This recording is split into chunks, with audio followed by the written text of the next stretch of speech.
Madame Simonet pour 3 minutes. Oui, merci. Moi, j'arrive jamais. Il faut rompre le contrat imposé par Macron et il faut voter contre ce budget. Voilà la cohérence, voilà la résistance qu'il est nécessaire d'avoir aujourd'hui. Petit rappel historique. Sous Sarkozy, M. Delanoë exigeait le remboursement de la dette de l'État à la ville d'un montant de 1,3 milliard d'euros, du fait du transfert de compétences non compensé de moyens. Mais vous avez abandonné cette demande sous Hollande, qui a pourtant infligé des baisses drastiques de dotation de l'État à notre collectivité. Lorsque M. Macron est arrivé au pouvoir, il a affirmé qu'il allait mettre fin ou réduire ces baisses de dotation. Mais qu'en échange, il allait mettre en place la contractualisation, c'est-à-dire amener les communes à s'engager d'elles-mêmes à restreindre leurs dépenses de fonctionnement, à limiter leur recours à l'emprunt, à s'auto-impliquer une politique austéritaire, bref, à se mettre sous tutelle de Bercy. À ce moment-là, vous avez été les premiers à signer cette contractualisation.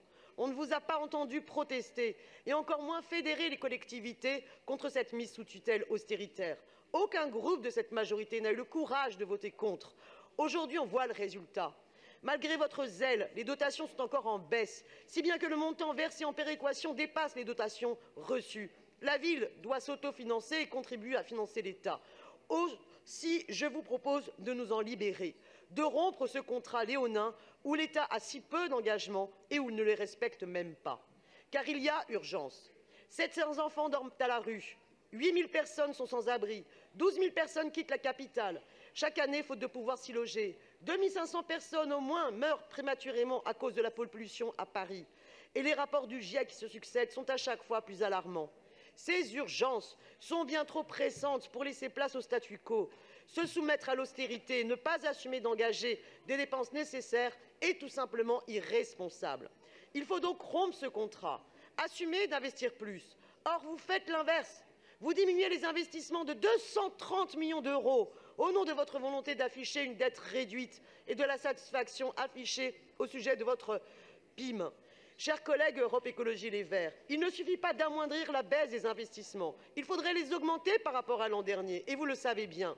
Pire, vous restreignez les dépenses de fonctionnement, dont l'augmentation est inférieure à l'inflation. Avec une décision indigne de baisser de 4 millions d'euros le budget de l'aide sociale à l'enfance.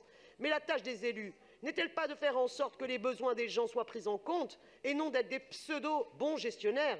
Ce que vous ne parvenez absolument pas à faire, car de bons gestionnaires ne bradent pas le patrimoine de la collectivité. 258 millions d'euros de cession, ni ne cumulent les ristournes aux promoteurs et les bénéfices juteux aux entreprises à qui vous cédez nos services publics. Il y a, mes chers collègues, de bonnes dettes, celles qui augmentent le patrimoine commun. Aujourd'hui, l'exécutif appauvrit notre ville en réduisant d'une part le recours à l'emprunt, tout en réduisant d'autre part le patrimoine par de nombreuses cessions. Je voterai contre ce budget qui va radicalement à l'encontre de l'intérêt général de notre ville.